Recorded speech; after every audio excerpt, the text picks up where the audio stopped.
Now, actor Ranbir Kapoor has been asked to appear before the Enforcement Directorate on Friday in connection with a case involving an online betting app or a gaming app. Last month, the probe agency, which investigates financial fraud, seized assets worth 417 crore rupees in connection with the Mahadev online betting case. Now, I'm being joined by my colleague Sunil Singh right now. Sunil ji, let's just break this case up and try to understand what this is. There are two parts to this. One, Ranbir Kapoor receiving the Enforcement Directorate's summon. And second part being, what exactly is this case about? It's an online betting case linked to the Mahadev online betting app. But what is this case essentially? देखिए, Mahadev online betting app case में जो कि मामला रायपुर में दर्ज है, जिसमें 4 लोगों की गिरफ्तारियां हुई है, उसी की जांच में पता चला है कि जो दोनों प्रमोटर थे जो यूएई में फिलहाल हैं, उन्होंने जो शादी की थी समारोह में जो 14 सेलिब्रिटी बुलाए थे, वो अलग मामला है, उनकी अभी जांच चल रही है। लेकिन जो लोग उस ऐप का प्रमोशन कर रहे थे, विज्ञापन कर रहे थे, ऐसे लोगों को भी ईडी ने रडार पर लिया है कि इनका कैसे कॉन्ट्रैक्ट हुआ, कहां से पैसे आए, पैसे किस चैनल के जरिए आए, क्या कर रहे थे, और ये जानते थे क्या कि ऑनलाइन जो गेमिंग ऐप है ये एक तरह से इलीगल है, यानी प्रोसीड ऑफ टाइम का ये पैसा है। तो ये सब बातें जो पूछनी है, तो इसी में सबसे पहला जो समन गया है इस पूरे मामले में बॉलीवुड के अभिनेता रणबीर कपूर को गया है, और जिन्हें कि 6 अक्टूबर को बुलाया गया है यहाँ पर पूछताछ के लिए। उनका यहाँ पर बयान दर्ज होगा। सिर्फ रणबीर कपूर ही रडार पे नहीं है, बल्कि और ऐसे 12 अभिनेता हैं जो कि कुछ न कुछ बॉलीवुड के भी हैं, कुछ टॉलीवुड के भी हैं, और बहुत बड़े नाम है जिनको हम ए लिस्टर जो कहते हैं, इस तरह के अभिनेताओं का नाम है जो कि प्रमोशन कर रहे थे। इसके अलावा कुछ खिलाड़ी भी इसके अंदर रडार पे हैं जिन्होंने इस गेम को, इस ऐप को प्रमोट किया है सोशल मीडिया पर। उनसे भी आगे चलकर पूछताछ हो सकती है, उनके भी बारे में भी जानकारी इकट्ठा की जा रही है। और साथ ही 100 ऐसे इन्फ्लुएंसर्स हैं जिन्होंने कभी न कभी इस ऐप को प्रमोट किया है, जब जानते हुए भी कि ऑनलाइन गेमिंग है और यहाँ पर ये अपराध है हिंदुस्तान में, उसके बावजूद उन सभी को फिलहाल सबकी जांच पड़ताल करना चाह रही है ईडी। और इसी संदर्भ में सभी का कहां से कॉन्ट्रैक्ट हुआ, किस तरह से पैसे आए, पैसे कैश में लिए गए, जो जानकारियां ज्यादा जो मिल रही है, जो पिछले 15 दिनों पहले जो ईडी ने बताया था कि लगभग मुंबई, कोलकाता, भोपाल में छापा मारा गया था, तब 417 करोड़ रुपए की संपत्ति जब्त की गई थी, और जो शादी की गई थी उसका खर्चा तकरीबन 200 करोड़ रुपए था, और सभी 200 करोड़ जो रुपए जो पेमेंट की गई थी वो पूरी नकद में की गई थी। यहाँ तक कि जो सेलेब्स को बुलाया गया था उनको भी नकद के जरिए पैसे ही दिया गया था, ये जानकारी मिली थी। उसी संदर्भ में जांच में चूंकि रणबीर कपूर का नाम आया है और बड़ी प्रमुखता से ये इसको प्रमोट करते हुए इसमें पाए गए हैं, इसीलिए उन्हें समन किया गया है पूछताछ के लिए।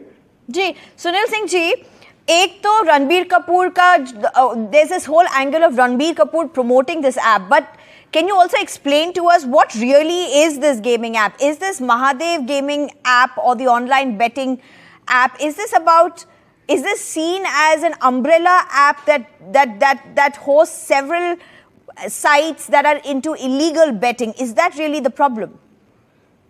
देखिए, महादेव ऑनलाइन ऐप है जो कि हिंदुस्तान में खेला जा रहा है, लेकिन इसका जो ऐप का जो वेबसाइट है वो नीदरलैंड में है, विदेश में है, और जो ऐप है प्रमोटर है वो यूएई में है, और सर्वर भी दूसरे देशों में है उसका। उनके जरिए ये हिंदुस्तान में इन्होंने पैनल ऑपरेटर बनाया गया है। एक पैनल ऑपरेटर के पास 200 कस्टमर होते हैं, और पैनल ऑपरेटर का काम है कस्टमर बनाना और पेमेंट का पूरा ट्रांजेक्शन करना। जो उसमें कमाई होती है, लगभग ऐसे 4,500 के आसपास पैनल ऑपरेटर हैं, जो उसमें कमाई होती है उसमें 60-40 का 70-30 का रेशियो होता है। 70% महादेव ऐप प्रमोटर को जाएगा, 30% जो है वो ऑपरेटर रखेगा। जो पैसा 70 जो ऑपरेटर प्रमोटर्स को जा रहा है, उसमें से 60-40 जो है जो रेशियो होता है, 40 वो कस्टमर को जाता है और 60 हो। तो ये हिसाब से जो अभी तक की जो हिसाब लगाया गया है, जितनी बड़ी पैमाने पे इसके जाल फैला हुआ है, उससे ईडी के सोर्स का ऐसा कहना है कि रोजाना 200 करोड़ रुपए का नफा हो रहा था इन्हें, और इसीलिए एक जूस की दुकान चलाने वाला शख्स जो कि रायपुर के एक छोटे से गांव में था, वो आज एक बहुत बड़ा यूएई में वो एम्पायर खड़ा कर चुका है, और उसने अपनी शादी की यूएई में जाकर, और 200 करोड़ रुपए शादी में अपने खर्च किए, और उसमें भी नगद पैसे दिए गए। जी, सुनील सिंह जी, आप बता रहे थे कैसे इस केस में सिर्फ रणबीर कपूर नहीं है, इनको तो समन अभी मिला है, लेकिन और भी बहुत एक्टर्स और खिलाड़ी इस केस में धंसे हुए हैं. दे are under the radar of the Enforcement Directorate, of the investigating agency, several more actors and players as well.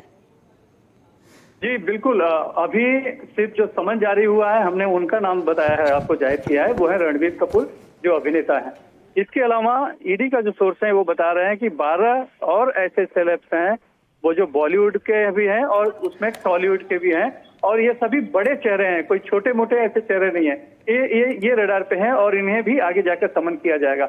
इसके अलावा कुछ 100 के करीब ऐसे इन्फ्लुएंसर्स हैं जिन्होंने कभी न कभी इस online gaming app, betting app जो है उसको प्रमोट किया है, उसका प्रमोशन किया है सोशल मीडिया पे, उनको भी समन करके बुलाया जाएगा, उनकी भी भूमिका की जांच की जाएगी.